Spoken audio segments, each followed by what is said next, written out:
अच्युतं केशवं रामनारायणं कृष्णदामोदरं वासुदेवं हरिं श्रीधरं माधवं गोपिकावल्लभं जानकीनायकं रामचन्द्रं भजे अच्युतं केशवं सत्यभामाधवं माधवं श्रीधरं राधितं इन्दिरामन्दिरं चेतसा सुन्दरं देवकी नन्दनं नन्दजं सन्ददे।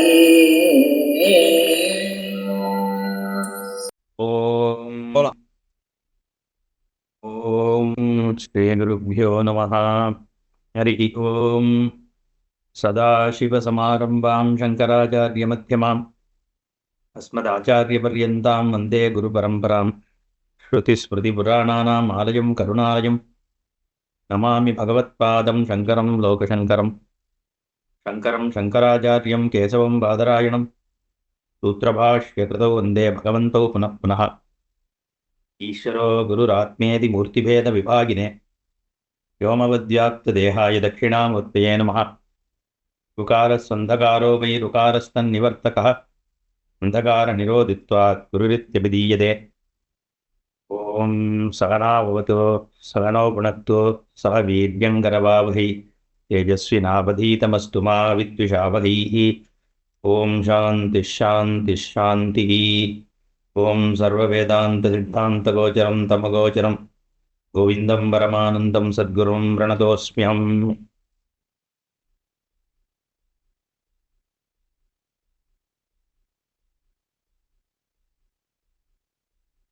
हम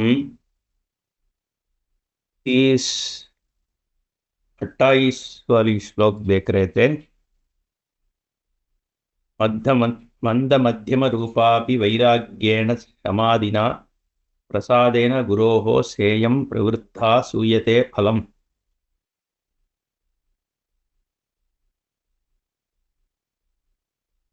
अब 29 वैराग्यं च मुमुक्षुत्वं तीव्रं यस्य तु विद्यते तस्मिन्नेवार्थवन्तः स्युः फलवन्तश्च मादयः।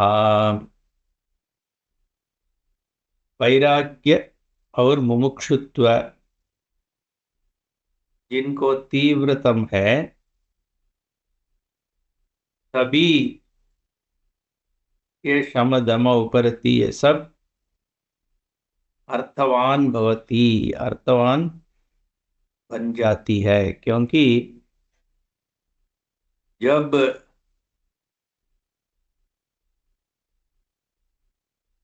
ये मोक्ष का लक्ष्य हो,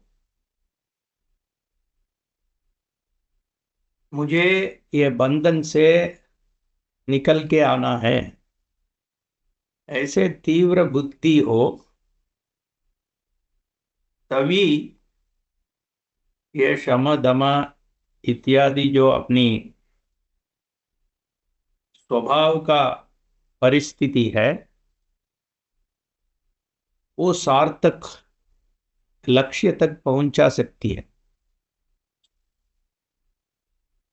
अगर ये मोक्ष का लक्ष्य में तीव्रता नहीं है तो ये सब जो है बिना लक्ष्य ये क्षमा दमा कैसे हो जाएगी। इसलिए मैं अपना शरीर को इंद्रियों को नियमित रखूंगा। किस चीज के लिए मैं करूंगा? क्योंकि इस जीवन में जिंदगी में मेरा प्रयत्न हर समय सुख रहने का ही होता है।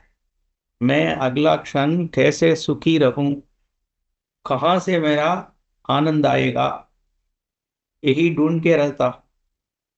क्या कुछ अच्छी खाना खाऊं या कुछ मनोरंजन के लिए कहीं ये चलचित्र देखूं या कुछ खेल देखूं या खेलूं मैं खुद, इसी में अपना मन बना रहता है।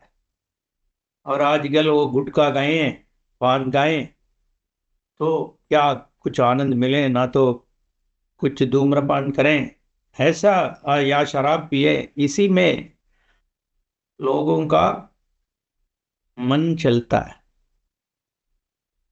अगर वो बुरी काम नहीं भी करते हैं लोग, फिर भी कुछ न कुछ आनंद देने वाली जो प्रकृति के पीछे ही हमारी मन लगती रहती है। इससे क्यों एक मनुष्य अपने को निकालेगा? क्या निर्बंध है जिससे वो प्रभावित होके इन चीजों से अपनी बुद्धि निकालेगा? इसी में घूमते रहेगा ना। तो लेकिन ये हमें नित्य सुख को, नित्य शांति का लक्ष्य में नहीं पहुंचा सकती है। ये तो अब समझ में आ गया।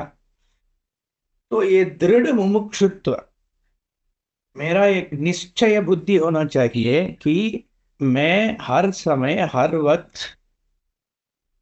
इसी दिशा में काम करूं, ताकि मुझे मोक्ष इस जीवन में ही मिले। इसी जन्म में जो मिला है मेरे लिए, उसी में अपने को ये सब संसार से निकाल पाऊं। कैसे निकाल पाऊं? यही तीव्रता होनी चाहिए। क्योंकि इस बार तो हमें ये सब मिली है, एक मनुष्य शरीर मिली है, और ये शास्त्र सुनने का एक अवकाश भी मिला है, और मेरा बुद्धि भी ठीक ढंग से काम कर रही है, मन भी थोड़ा इसके लिए उत्सुक है। तो ये सब देख के एक तीव्र निश्चय कर देना चाहिए कि मैं इस बार अपने जीवन का व्यर्थ नहीं करूंगा, मोक्ष के लिए अपने को लगे रखूंगा। इसी को मुमुक्षुत्व बोलते हैं।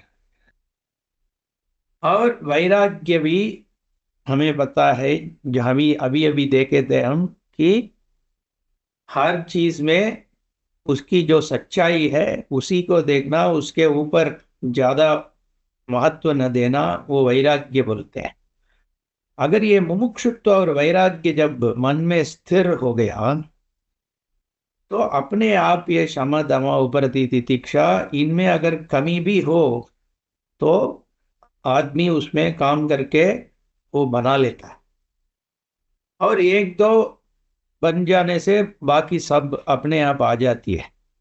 जैसे बोलते हैं ना, टेबल में एक टेबल को या काट को मूव करने के लिए, अगर उसका चार पैर हो तो चारों पैर को खींचने की जरूरत नहीं है। चार में से अगर एक को खींचोगे तो बाकी तीन अपने आप साथ आ जाएगी। इसी ढंग से ये जो गुणों का इसी ढंग गिनाते हैं, उनमें से एक दो भी आ गया, अमानित्वम, अदम्भित्वम, अहिंसा, क्षांति, रार्जवम, आचार्योपासनम, शौचम, स्थैर्यम, आत्मविनिग्रह, ऐसे बहुत गुणों को भगवान गीता में गिनाते हैं। उनमें से एक दो भी हम ठीक से इसी ढंग प्रयास करके पालन करेंगे, तो बाकी सब अपने आप आ जाएगा। इसी ढंग हरिश्चंद्र महाराज ने सत्य वचन एक लक्ष्य रखा अपने लिए। सत्य वचन से सब कुछ उनके साथ आ गया ना। ऐसा ही सभी चीज अपने आप आ जाती है। लेकिन ये व्यवसाय होना चाहिए। व्यवसायात्मिका बुद्धि एकेह कुरुनंदन बहुशाखा ही अनंताः अव्यवसायिनां बुद्धयः। एक ही निष्ठा, मैं जो भी करूंगा इसी ढंग जितने भी करूंगा सब मोक्ष की दृष्टि से ही करूंगा। अगर काम करना हो ठीक है मैं करूंगा, लेकिन मोक्ष का लक्ष्य भगवान का स्मरण करते हुए कर्म योग बुद्धि से मैं काम करूंगा। अगर इसी जब ढंग काम नहीं कर रहा हूं तब ईश्वर का भजन करूंगा, ज्ञान विषय में अपने मन को लगाऊंगा। इसी ऐसा ढंग एक निश्चय करके इसी उसी ढंग रास्ते, ये सब आनंदमय रास्ता है, इसी इसमें ढंग कुछ दुख नहीं है, कुछ श्रम नहीं है, सिर्फ एक बुद्धि का परिवर्तन है, बाकी कुछ नहीं है। कर्मयोग क्या है? बुद्धि, काम करने का दृष्टि को बदलना है बस। वही काम, कल जो काम किया था उसी काम को आज करोगे, कल करोगे, लेकिन जिस ढंग से, जिस बुद्धि से, जिस दृष्टि से वो काम करोगे उसमें बदलाव आ जाती है। इसी को कर्मयोग बोलते हैं। इसी ढंग इसी ढंग इसी ढंग इसी ढंग इसी ढंग इसी ढंग इसलिए भगवान गीता में इसी ढंग इस इसी ढंग प्रवृत्ति कर्म योग में घुसने से इसी ढंग तुम्हें खोने का कुछ भी नहीं है, इसी ढंग क्योंकि इसमें तुम किसी काम को रोकते नहीं। इसी जिस ढंग बुद्धि से कर रहे हो उस बुद्धि का ही परिवर्तन हो जाती है। इसलिए कर्म योग में कुछ नाश नहीं होता है। इसी ऐसे ढंग करते हैं बात, भगवान अर्जुन से यही सत्य वचन देते हैं। इसी ढंग इसी ढंग क्योंकि उभय विभ्रष्ट, ऐसा अर्जुन ने भगवान से पूछा कि अगर कोई इसी योग ढंग भ्रष्ट, इसी ढंग इसी ढंग ये योग करने के लिए जो उत्सुक हुआ, इसी ढंग इसलिए वो अपना जो करने वाला काम भी छोड़ दिया और उसको ज्ञान भी मिला, नहीं मिला, तो क्या हो जाएगा? इसी वो ढंग क्या उभय विभ्रष्ट, नष्ट नहीं हो जाएगा? ऐसा बात करते हैं तो भगवान बोलते हैं ऐसा कभी भी नहीं होता है। इसी ढंग इसी ढंग जो योग में इस बुद्धि रख के जो ईश्वरार्पण बुद्धि से काम करता है उसका कोई क्षति नहीं होती है, वो अपना उद्धारण ही होता है। अगर उसको इस जन्म में ज्ञान नहीं भी मिला तो अगले जन्म में वो बहुत अच्छे जन्म लेके ऊंचाई प्राप्त करेगा। ऐसा भगवान का ये सत्य वचन है। इसी अब ढंग 30वीं श्लोक, ये तयोर्मन्दता यत्र विरक्तत्वमुमुक्षयोः परौ सलिलवत्तत्र समाधेर्बाणमात्रता। अगर किसी में विरक्ति और मुमुक्षा, वैराग्य और मुमुक्षा नहीं है, या बहुत मंद ढंग से है, तो उसका क्षमा दमा उपरति ये सब दिखावट है।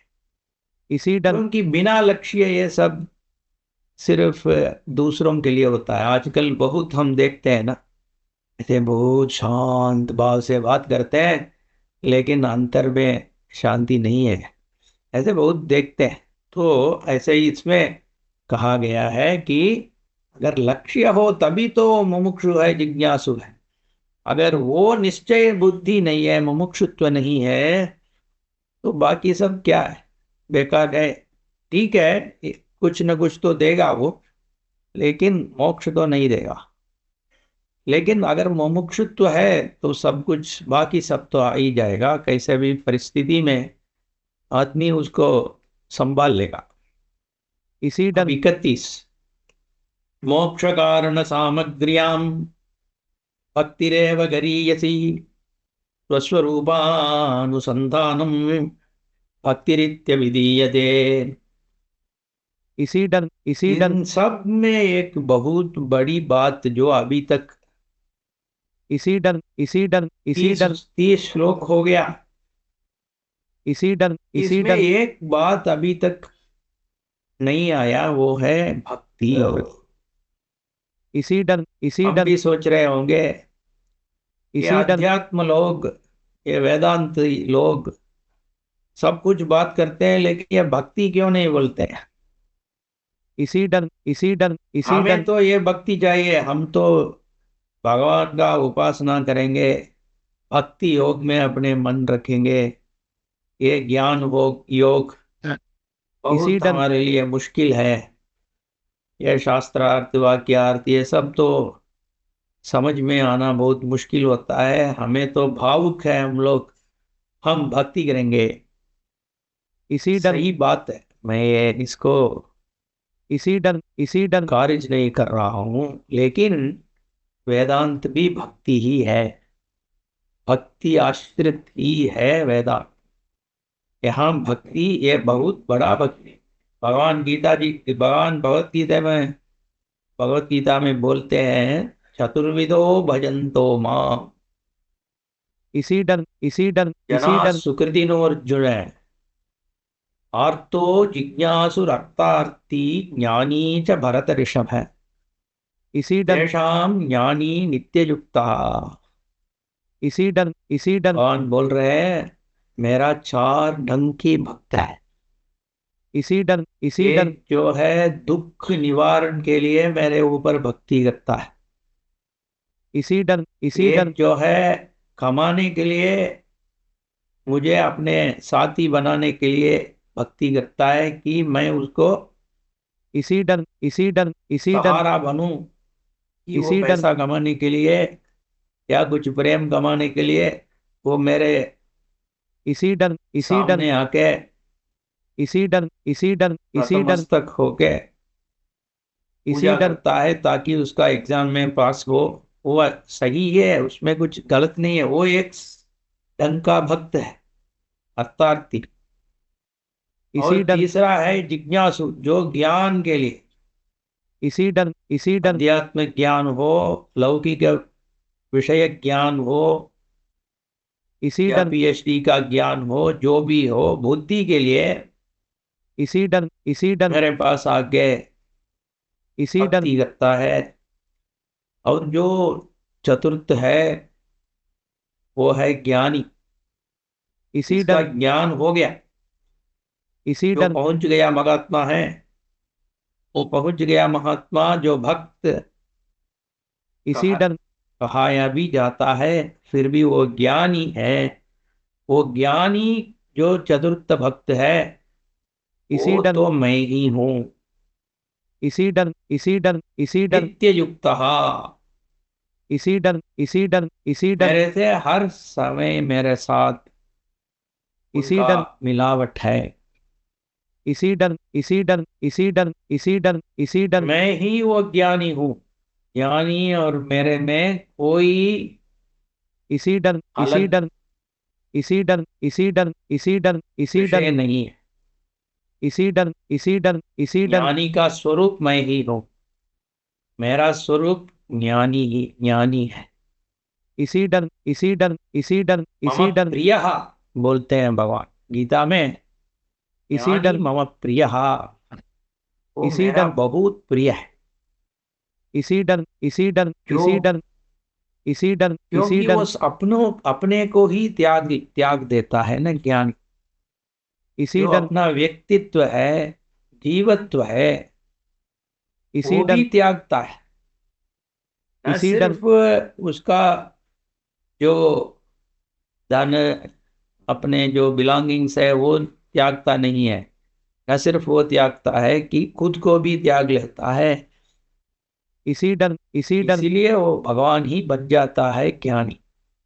इसी डंग इसी डंग ज्ञानी तो आत्मैव है, इसी डंग इसी मैं डंग ही ज्ञानी का स्वरूप, इसी डंग नित्य युक्त, हर समय मुझसे जुड़ा हुआ है।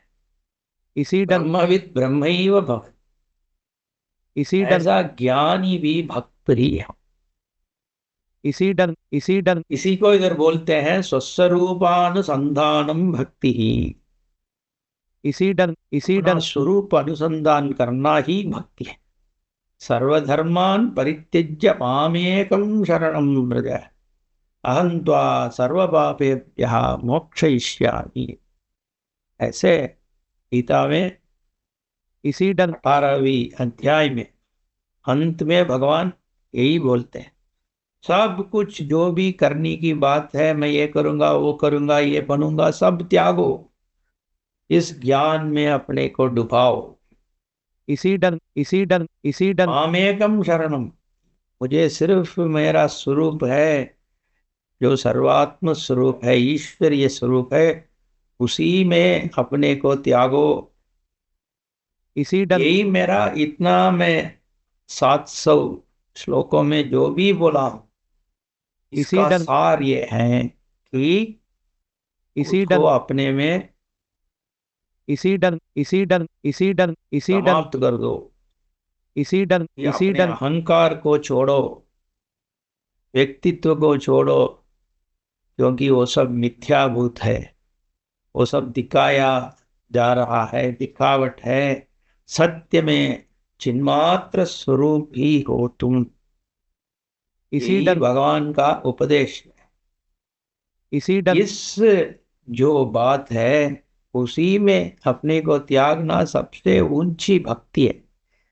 इसी अगर डन ये तो मुझे समझ में नहीं आ रहा है कि ये कैसा होगा, मुझे तो ईश्वर मैं समझ सकता हूँ, ये जो परम ब्रह्म है वो तो अभी तक मुझे मालूम ही नहीं है, उसमें कैसे मुझे त्यागूं, ये सब जो आप बोल रहे हो ये समझ में नहीं आ रहा है। ठीक है, तो इसी अब डन ये समझो कि इधर जो भी है वो ईश्वर है। कैसे ईश्वर है?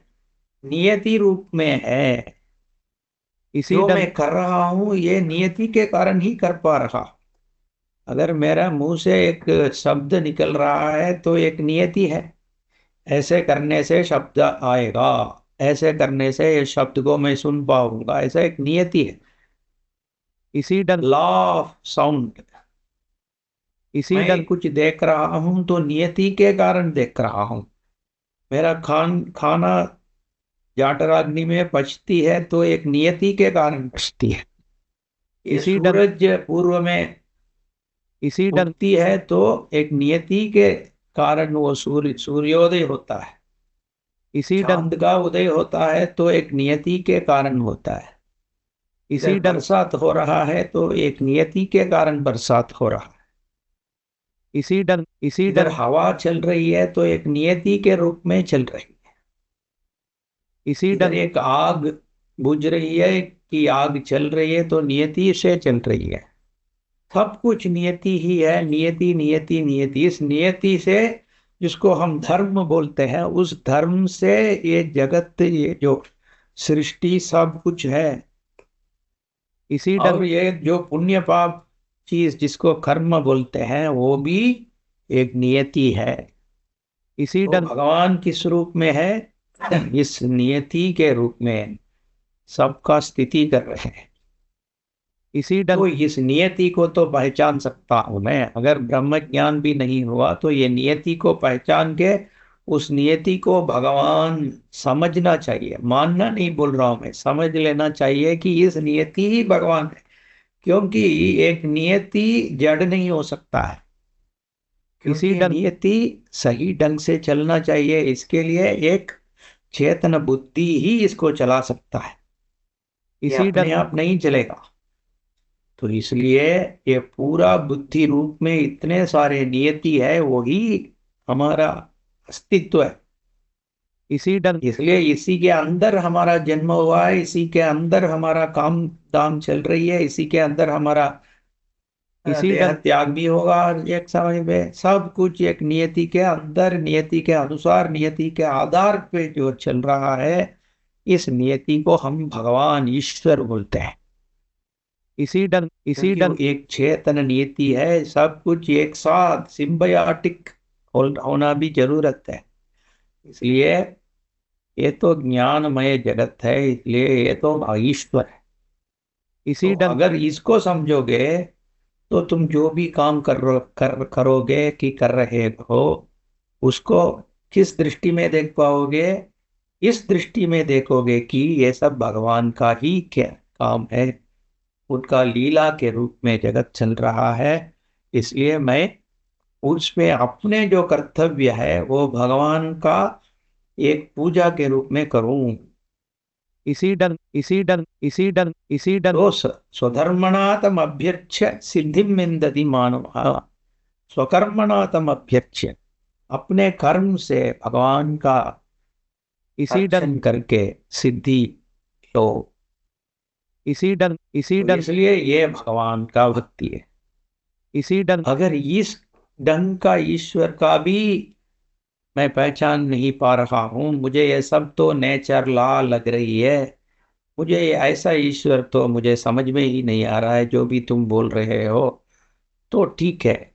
तीसरा जो है, जो अर्चावतार ऑल्टर के रूप में जो कृष्ण भगवान, शिव भगवान, शक्ति, विघ्नेश्वर, सूर्य भगवान, जो भी तेरे इसी डर लिए भगवान लगती है, जिस रूप से इसी तुम डर ये सर्वात्म ईश्वर को भक्ति कर पा रहे हो, उसी में भक्ति हो।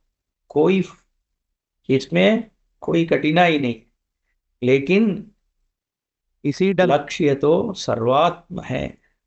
इसी उस डर दृष्टि लेना, इसीलिए इधर स्वस्वरूपानुसंधानम भक्तिरित्यभिधीयते। इसी डर वही भक्ति जो है मोक्ष कारण सामग्र्याम गरीयसी, सबसे महत्वपूर्ण ये भक्ति है। बिना भक्ति और मुमुक्षुत्व मोक्ष ही नहीं ले पाओगे। इसी डर 32 स्वात्मतत्वानुसंधानम भक्तिरित्यपरे जगु इसी उक्त डर साधन संपन्नः तत्त्वजिज्ञासुरात्मनः उपसीदेत् गुरुं प्राज्ञं यस्मात् बंध विमोक्षणम्। इसी डर इसी डर इसी डर दूसरे लोग बोलते हैं सत्व स्व आत्म तत्व अनुसंधानम। आत्म तत्व है, उसको पढ़ना, उसके ऊपर विचार करना, इसी को भक्ति कोई और जन लोग बोलते हैं। ठीक इसी है, डर इसी डर क्योंकि इसी डर ये इसी डर इसी डर इसमें इसी डर अपने को इसी डर इसी डर ये कर्म योग काम करने से दूर करके ये इसी डर जो आत्मानुसंधान, इसको विविदिशा संन्यास बोलते हैं। इसी डर इसी डर दो तरह की संन्यास होती है, एक विद्वत संन्यास, एक विविदिशा संन्यास। इसी डर इसी डर इसी डर इसी डर दो इसी डर पंथा है, दो रास्ता है भगवान को पाने के लिए। इसी डर यद्यपि ज्ञान एकमात्र पंथा है, फिर भी वो ज्ञान पाने के लिए इसी दो डर जीवन शैली हो सकती है। इसी डर इसी एक डर जो है गृहस्थ रह के कर्म योग करते हुए, इसी डर जब जब समय मिलेगा तब तब शास्त्र सुनते हुए अपने जीवन को लगा रखना, इसको कर्म योग इसी डर प्रवृत्ति मार्ग बोलते हैं। इसी डर इसी डर दूसरी मार्ग है निवृत्ति मार्ग। इसी डर उसमें जो है ये कर्म सब छोड़ के अपने को ये शास्त्र पठन पठन पाठन में रखे, इसी में विचार कर करके बाकी सब जो प्रवृत्ति है ये सब छोड़ के, इसको निवृत्ति मार्ग बोलते हैं। उसी को संन्यास नाम से इसी डर इसी डर इसी डर बोला जाता है। इसी डर अब इसी उस डर संन्यास में दो तरह का संन्यास, एक जो है विद्वत संन्यास, जिसका कर्म योग करते करते ज्ञान हो गया, तो वो इसी डर संन्यास ले सकता है, क्योंकि उसमें काम करने में सब कुछ रुचि जो है वो निकल गया। इसी तो डर वो आत्मनिष्ठा में रहने के लिए सब कुछ छोड़ के संन्यास ले सकता है। इसी डर इसी डर दूसरी संन्यास है विविदिशा संन्यास, वेदितुम इच्छा। ये ज्ञान मिलने के लिए अपने को पूरा इसमें लगाने के लिए संन्यास लेना। इसी क्योंकि डर अगर ये समझ में आ रहा है कि मैं कर्मयोग करने से इसी डर इसी डर मेरा इसी डर इसी डर इस शास्त्र में मन रखना मुश्किल हो रहा है, वैसे भी मेरा कर्मयोग कर करके मेरा बहुत परिपक्व हो गया, इसी मेरा डर मन में एक शांति आ गई है, लेकिन अभी तक ज्ञान नहीं मिला। इसी डर तो एक इसी डर मनुष्य को ये अपने को संन्यास स्वीकार करना शास्त्र में इसी डर इसी डर इसी डर अनुमति है।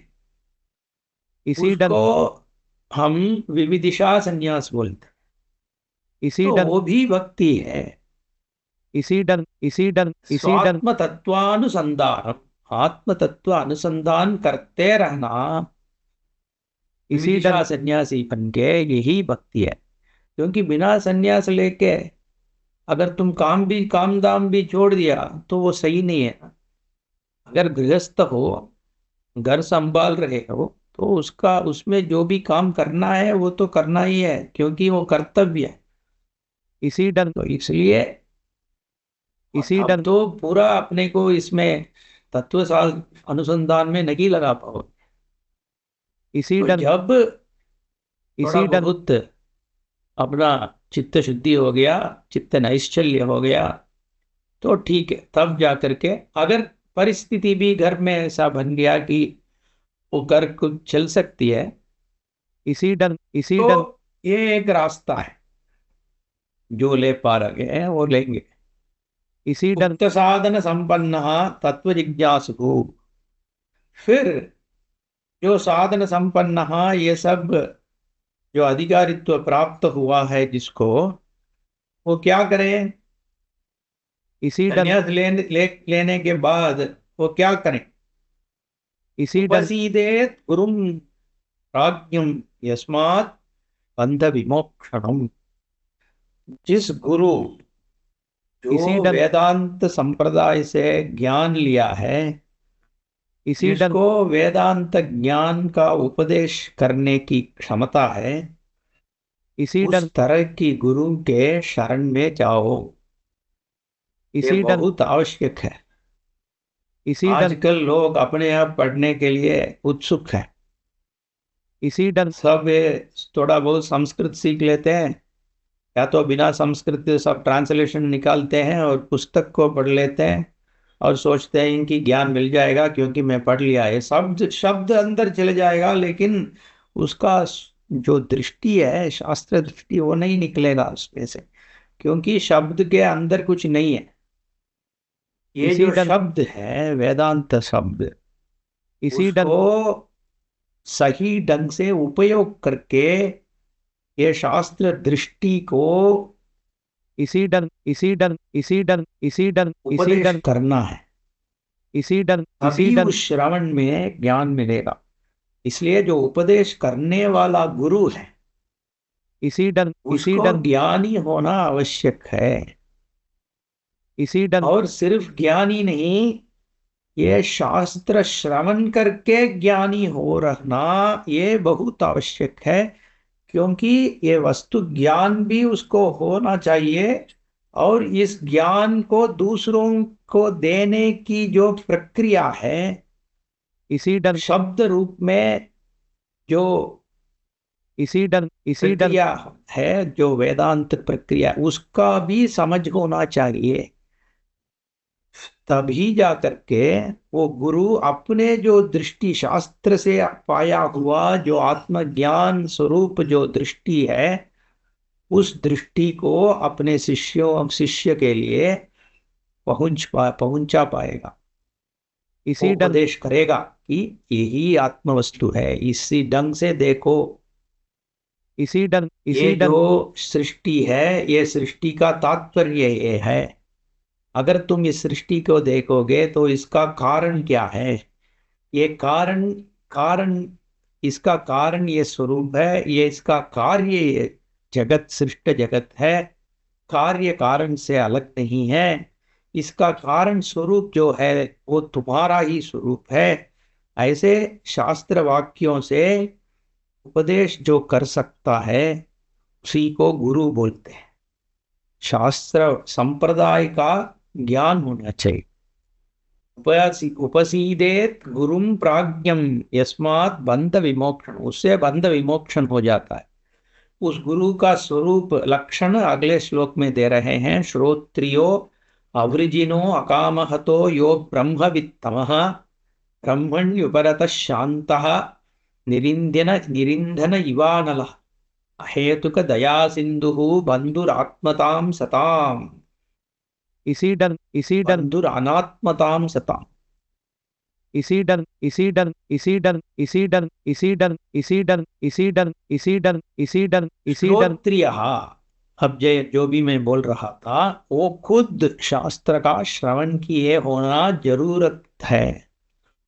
इसी ठीक डन से वो ज्ञानी भी होना है, ब्रह्मविद तमः, इसी ज्ञानी डन भी होना चाहिए, इसी डन ज्ञान में निष्ठा रखने वाला भी होना चाहिए, और उस ज्ञान को शास्त्र श्रवण से पाया होना भी चाहिए। अवृजिनः अकामहतः, उसका कुछ जो निर्मल उसका मन होना चाहिए, और इसी डन किसी और में कामना भी होना नहीं चाहिए। इसी बिना डन काम वाला, पैसा के पीछे नहीं पड़ेगा, नाम के पीछे नहीं पड़ेगा, ये आश्रम बनने के चक्कर में नहीं पड़ेगा, और एडमिनिस्ट्रेशन पावर ये सब कुछ नहीं। अपने आप में आत्मा राम जो रहता है, वो कुछ ये शिष्य बहुत हो ऐसा कुछ नहीं है। वो अपने आत्म स्वरूप में लीन होते हैं, उसको ब्रह्मविद तमः बोलते हैं। और शास्त्र जो सुन के अपने गुरु से ज्ञान पाके जो ज्ञानी बन गया, और ज्ञान उस ज्ञान में वो ब्रह्म स्वरूप में जो उसका लीन है, इसी डन इसी डन ब्रह्मणि उपरतः शांतः इसी डन निरिंजन इवा अनलः। जैसे अग्नि का ईंधन समाप्त हो गया तो क्या हो जाता है, बुझ जाता है ना पूरा, ऐसा इसका सब कुछ कामनाएं ये सब जो बुझ जाएगा अपने आप में शांत रहता है, ब्रह्मणि उपरता ब्रह्म स्वरूप में लीन हो जाता है। ऐसे एक महान व्यक्ति को आश्रय करो। और अगर उसके पास दया है, दया स्वाभाविक है, अहेतुक दया सिंधु, इसी डन इसी जो डन दया का ही स्वरूप है, सिंधु मने वो समुद्र है, उसका दया का कोई सीमा नहीं है, क्योंकि उसके लिए सभी जगत आत्मा ही है, और सभी लोग आत्मा को प्रेम करते हैं, ये पूरी जगत ईश्वर है। तो उसके लिए दया तो स्वाभाविक है, क्योंकि ये सबको ईश्वर ही उसको दिखती है। इसी डन इसी तो डन ऐसे एक महात्मा के शरण पड़ने से नमताम सताम बंधु, इसी डन इसी डन बंधुरान इसी डन बंधुरा नमताम सताम। ऐसा साधु जन का, साधु का नमस्कार करके उनसे ज्ञान लो तो तभी मुक्ति मिलेगी।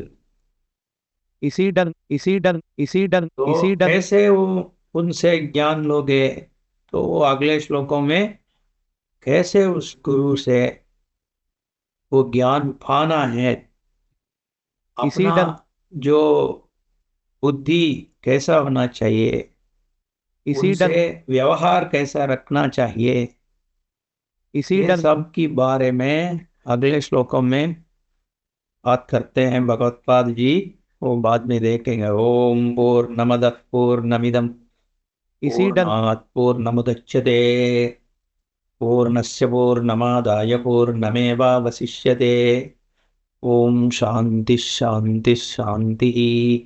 हरि ओम श्री गुरुभ्यो नमः। हरि ओम। इसी डन इसी डन इसी डन